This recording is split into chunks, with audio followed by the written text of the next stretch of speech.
po, kamusta po kayo? Ako po si Fen sa aming Bakuran Vlogs. Ngayon po ay mag-unbox po tayo ng halaman. Ito. Pero bago po tayo magsimula, sa mga bago pa lang po dito sa aking YouTube channel, paki-like, comment, and subscribe po. At huwag niyo pong kakalimutan na i-click ang notification bell para po ma-notify po kayo kapag meron po tayong bagong upload. Yan, ito nga po yung box. At ito po yung in-order ko online. Nagpatulong po ako sa admin ng Orchids, Plants, and Enthusiasts o ng OP na si Ma'am Pasita Jimenez. Shout out po kay Ma'am Pasita Jimenez. Siya po yung naghanap para sa akin nitong bubuksan po natin ngayon na halaman. Kaya tuwa ako. At saka po napakatulin po na dumating kasi kahapon lang po kami nag-usap at kahapon ko lang din po ito binayaran through GCash. Tapos ngayon after lunch, nandito na. Pero hapon na po nung na-send namin yung bayad nito. Kaya napakatulin po ng pagkaka-deliver. Hindi kagaya po ng sa iba, talagang inaabot ng 2 to 3 days. Ito po ang tulin. Ito po yung sa JRS Express. Hindi po ito sponsor ng JRS, kundi talagang sinabi ko lang po sa inyo kung ano ang nag-deliver dito, kung saan nila ipinadala. Yan. Ang seller po, at makikita nyo po sa FB, meron po silang Facebook page, Microgrow Garden. Yan. Ang pangalan po ng may-ari ay Amor Incomio. Yan. Yan, ito. Yan, mag-unbox na po tayo kasi madalian lang po to kasi kadarating lang po namin na talagang pagod na ako. Kaya lang, hindi naman po pwede na hindi ko ito i-unbox ngayon dahil halaman nga po ito. Hindi sila makakahinga kapag hindi agad. Kung bukas pa, tsaka bukas talagang busy. Busy talaga ako. Madaling araw palang busy na ako dahil nga yung mga binili naming bulaklak sa Dangwa kanina, madaling araw pa lang siguro gagawin ko na kasi after lunch may lakad pa, tapos hapon pupunta na kami doon sa memorial para iayos namin yung bulaklak doon sa parents ni Sir Bernie. Kasi doon sa memorial, talagang siksikan kapag po November 1. Tsaka ang hirap po ng parking. Kaya sabi ko kay Sir Bernie, siguro pwede naman kami ng bispiras o kaya ng after.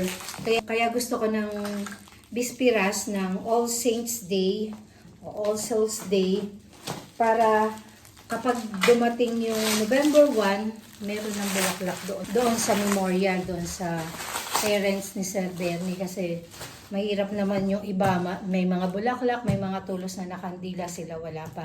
Kaya kailangan bukas ng hapon, madala ko na yung gagawin ko na mga bulaklak. Madaling i-unbox to dahil yung box niya, box talaga. Merong box kasi na mahirap buksan eh. Microgrow Garden sa Los Baños, Laguna po to. Doon sa Mayundon. Microgrow Garden, si La Harca Street, Mayundon, Los Baños, Laguna. Yun po yung address ng garden ng Microgrow. Nung sinerch ko po yung Facebook page nila, more on sila, Hoya. Ang gaganda po ng Hoya nila. Tapos madalang naman silang mag-upload ng yung sa Dancing Ladies, kaya buti na lang sinabi sa akin ni Ma'am Pasita Jimenez na doon niya binili yung halaman niya na ganito. Kaya yan. 4 na piraso eh. Kasi meron akong project na gustong gawin. 'Di ba? Alam niyo naman na may ginagawa dito sa amin at kailangan kapag natapos 'yon, iaayos ko uli yung garden.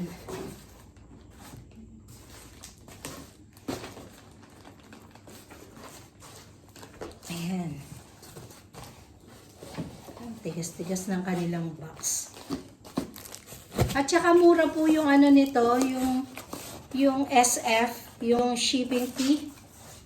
Mura po. 145 pesos sa ganito nakalaki na box. Tapos ang tuling pa na dumating. Ano natin? 4 na piraso to eh.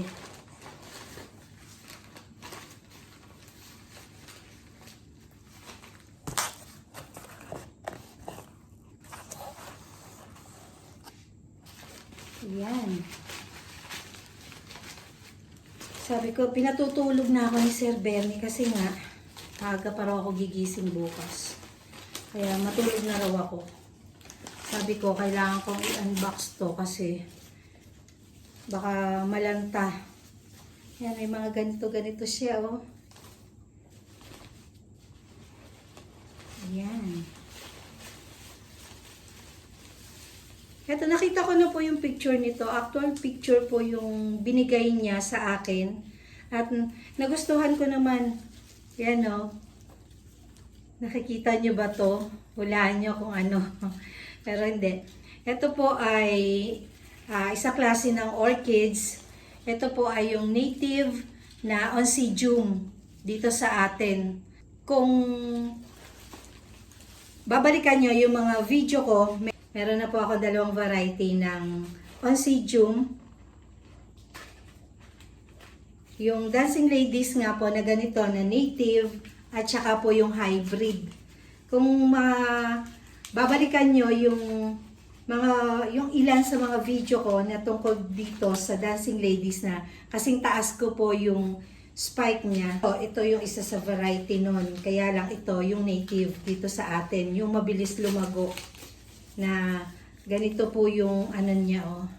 Yung bulaklak din po niya, kagaya din ng mga Dancing Ladies na hybrid. Kaya lang, ito po, umaba man yung spike niya, siguro mga ganyan lang. Hindi kagaya nung hybrid ko na Dancing Ladies, talagang napakahaba po ng spike niya. Halos kasing taas ko nga po.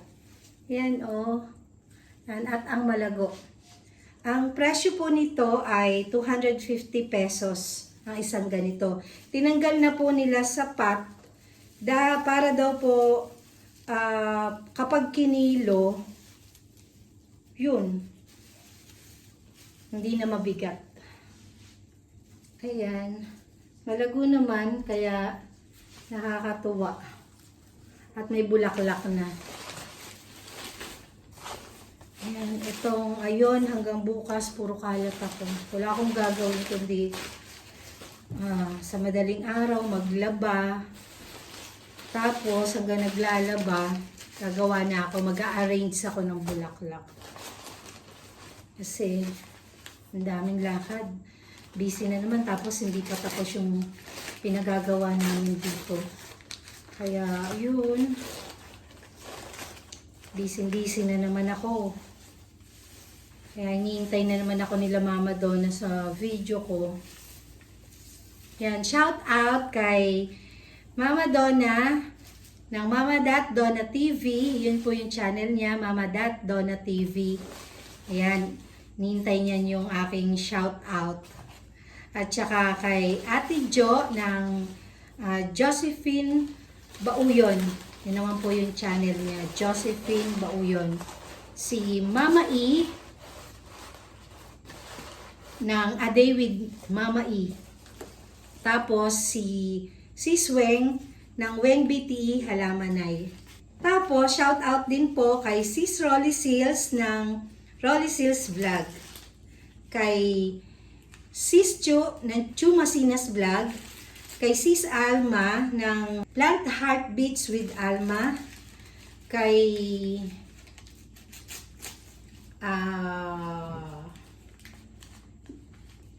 Bunso Jeremy Hermano. Yan, Jeremy Hermano po yung ang kanyang channel, YouTube channel. Yan, shout out sa inyo sa mga friend ko sa YouTube. Yan, eto. Yan, at may mga spike pa. Yan, dalawa yung spike nito. At yung iba, nakabuka na. Mapapansin nyo, nakabuka na. At eto yung isa na hindi pa bumubuka. Pero ang galing nila na magbalot. Ang lalago, oh. Yan, kung natatandaan nyo na nagpunta dito sila Mama Donna, meron akong isang maliit na paso na napakalago na dancing ladies. Talagang yun ay pinropagate ko lang po noon. Simula nung bumili ako sa mga ita. Kasi bumili ako sa mga ita parang mga 4 na pseudo bulb lang. Tapos, naparami ko na yon. Yung iba nga napamigay ko na. Tapos ngayon, nagkaroon ako ng pag-aayos sa garden. At kailangan ko ng magkaroon nito. Ayan, oh. Meron naman tong spike. Dalawa na naman din. Ang galing nila magbalot, oh. Yan, nung makita ko to, sa sinend sa akin na picture, natuwa ako kasi nga, malalago na sila. Siguro ma-upload ko man tong video na to, siguro mga late na. Kasi, talagang busy.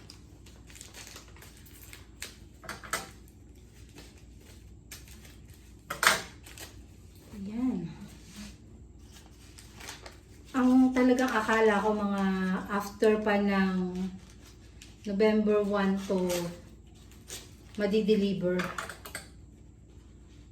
Kanina nga habang nasa sasakyan ako tapos tumawag yung magdi-deliver. Nagulat ako bigla. Padating na pala. Yan o. Hindi pa to bumubuka. Dalawa na yung spike. Kaya sulit na po yung 250 pesos at magaganda rin yung ugat niya. Meron lang ako nakita dito yung una ko na tinanggal sa dyaryo. Medyo walang mga bagong ugat. Pero okay lang yan. Ito na yung panghuli. Yan. I-visit nyo po yung Facebook page ni Microgrow Garden kung kayo mahihilig sa mga hoya.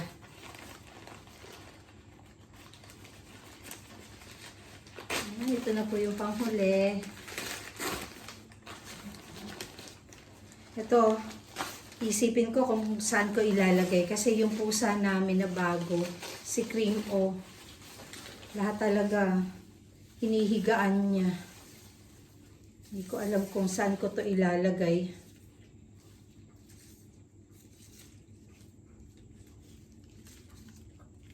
Yan, eto. Parang tinanggalan nila ng mga tuyunan na ugat.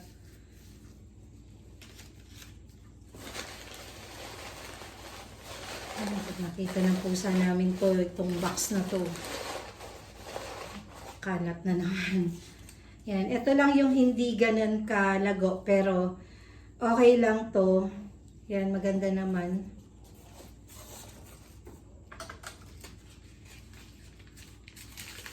Sana magawa ko ng maganda yung iniisip kong gawin dito. Kasi pinapaayos ko yon yung paglalagyan ko nito sa gumagawa dito.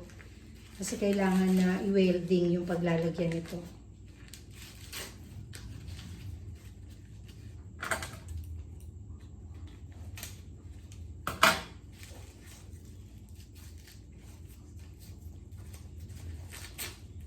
Yan. Ito naman, patapos na yung bulaklak niya. Ayan, isa na lang yung nakabuka at wala nang mga buds na nakalagay dito sa spike. Pero the rest, talagang nakakatuwa dahil yun, may mga bumuka, may mga bubuka pa.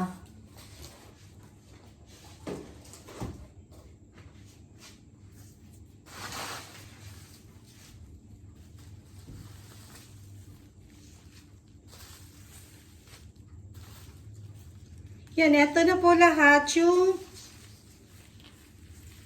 in-order ko. 4 na piraso po na Dancing Ladies o Oncidium.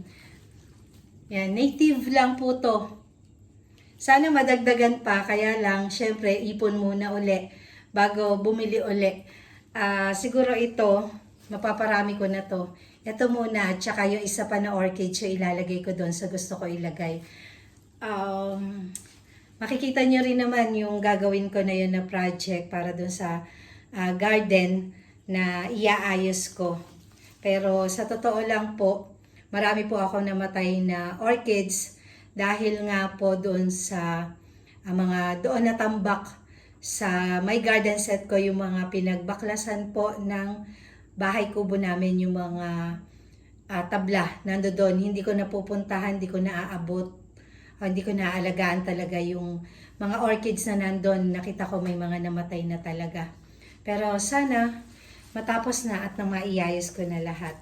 Mag-e-end na po ako at bago nga po pala ako mag-end, magpapasalamat nga po pala ako sa mga subscribers na laging sumusubaybay na aking mga video, sa mga friend ko sa YouTube, sa mga silent viewer, sa mga napadaan lang pero pinanonood po ng buo ang aking mga video, at ang importante talaga, hindi po nag-skip ng ads. At sa mga nagme-message po sa akin, marami pong nagme-message sa akin na talagang sumusubaybay po ng aking mga video. Kaya lang, nagmamadali po ako ngayon. Sa susunod po, isa-shoutout ko kayo at kasi hahanapin ko pa po yung name ng talagang nagme-message sa akin na gusto daw po nila na dalasan ko daw po yung pag-upload ko ng mga video para daw po magkaroon po sila ng pinanonood about dito sa mga orchids. Kapag hindi na po ako busy, talaga pong madalas na ako makakapag-upload. After po na matapos lahat at yung mga schedule, madalas na po ako makakapag-upload. At ito po mga ina-upload ko ay para po sa inyo. Shoutout po sa mga nanonood talaga sa akin na silent viewer. Pero sa susunod talaga, i-mention ko na po yung mga name nyo. Maraming salamat po sa walang sawa niyong panonood at walang sawa niyong pagsuporta sa aking mga video. Keep safe everyone. God bless.